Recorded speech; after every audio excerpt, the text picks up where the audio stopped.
Yo, what's going on, guys? It's me again, and today we're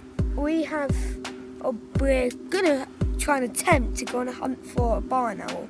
And there's already a deer that I thought I could just see. Yeah, there's already a deer just over there somewhere. So yeah, that was one of our targets, which we've ticked that off the list. And now we just need to find a barn owl. So it's gone 8 o'clock at night, one of the most perfect times that barn owls, as you can normally see or hear, tawny owls. Yeah, we came here a few days ago and we've already seen a barn owl here.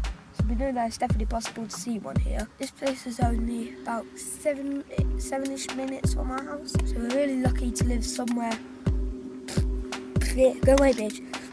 We're really lucky to live somewhere where we're actually quite near, kind of like a woody area with lots of trees that obviously lots of birds live in.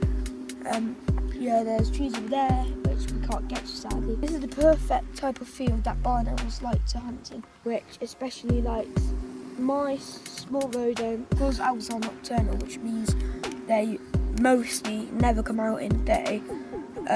Because they hunt in dawn and dusk, that makes them crepuscular. And owls that hunt in the day are called diurnal. So, little quick facts about barn owls.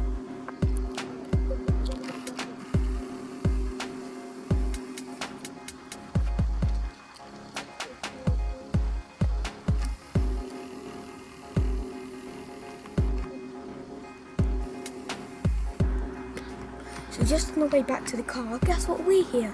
We hear a tawny owl with hooting. Now a lot of people think that all the owls hoot. Not all of them, and that some have different calls, but pretty much none of them, apart from tawny owls, have the actual hoots, the twitteroo. A lot of people get that confused with the other hunting calls. It could basically be in any of these trees behind us, but we couldn't see it, but we wouldn't even know it, that it will be there. A bit like bats, like 1 minute you see it and then it just flies off. So did you know owls have little cone-like things on the very tips of their feathers, which when the wind swooshes by them, which when the owls are still flapping their wings to obviously fly, that makes them silent.